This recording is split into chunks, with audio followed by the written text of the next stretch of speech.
The Strait of Hormuz closed again this morning. It opened briefly on Friday. Ships attempted to transit, Iran shut it again. 20% of the world's crude oil moves through that waterway. As of this morning, Iranian forces turned around 23 vessels attempting to pass. The ceasefire that was supposed to end all of this expires in 72 hours. And what nobody is explaining is why the country most exposed to this shutdown has said almost nothing, and why that silence is the most important signal in this entire story. On February 28th, the United States and Israel launched joint strikes on Iran. Iran responded by closing the Strait of Hormuz. Pakistan brokered a 2-week ceasefire that took effect April 8th. The terms were straightforward. Iran reopens the strait, both sides stop fighting, negotiators meet in Islamabad. But the talks in Islamabad last weekend ended without a deal. Iran's parliamentary speaker, Mohammad Bagher Ghalibaf, then stated it publicly on Iranian state television. It is impossible for others to pass through the Strait of Hormuz while we cannot. Iran's position? The ongoing United States port blockade of Iranian shipping violates the ceasefire terms. The United States position? The blockade continues until a final agreement is signed. So the strait closed again, with no deal, no framework, and a Wednesday expiration. And United States gas prices have remained above $4 per gallon since the war began. But here is what none of that coverage told you about who else is watching this very closely. Follow the evidence. The ceasefire that took effect April 8th had one load-bearing condition. Iran opens the strait. The United States stops bombing. Here's what the record actually shows. United States Central Command confirmed Saturday that 23 ships attempted to transit the strait and were turned back. The Islamic Revolutionary Guard Corps issued a formal statement. Approaching the strait will be treated as cooperation with the enemy.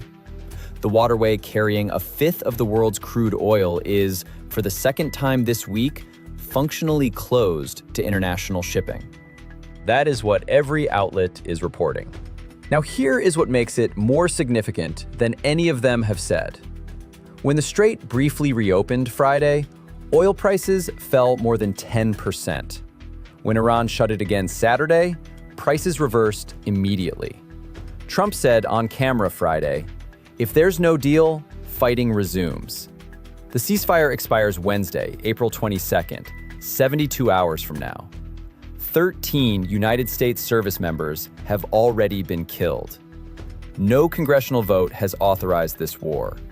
Every extra day this runs compounds gas prices and food costs for American households already absorbing tariff-driven inflation from the year before the first bomb fell on February 28th. And now, here is the piece of this story that no outlet has connected. There is one government that has said almost nothing about the strait closing.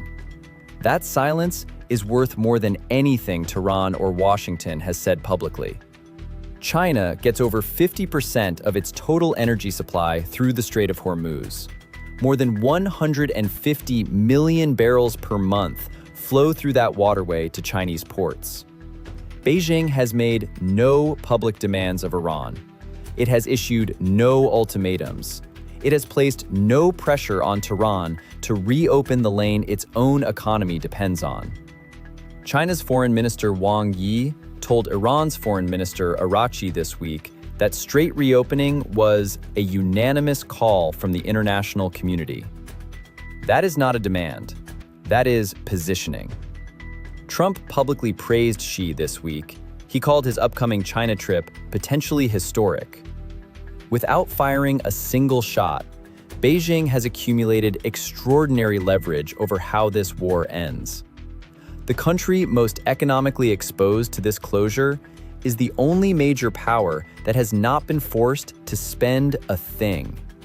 And it is the country the White House needs most for a final deal. And that is not an opinion. That is the record. The question nobody is asking is this: when a deal finally gets done, who will be in the room, and what will they have been promised to get there? But the strait closing this morning is not the real story. The real story is what it reveals about who is actually in control of how this ends. And it is not the country doing the bombing. Understanding what China's silence means today requires knowing what it has meant since February 28th. China has watched the United States and Iran fight a war that closes the strait China needs open. China has not once publicly demanded it reopen. That is not passivity. The longer the United States and Iran fight without a deal, the more indispensable Beijing becomes as the eventual broker. China does not need to fire a weapon to win a negotiation. It needs the conflict to run long enough that both sides need Beijing more than Beijing needs them. Meanwhile, the 1973 War Powers Resolution puts the legal authorization deadline at approximately May 1st. Republican Senators Collins, Tillis, Curtis, and Murkowski each went on record this week. They will not vote for continued operations without congressional authorization. Senate Republicans defeated the Democratic War Powers Resolution 52-47 on Wednesday. That majority holds only if those 4 senators do not flip. It has never been thinner. Trump notified Congress of hostilities on March 2nd, not February 28th when the strikes actually began. That 4-day gap extends his runway slightly.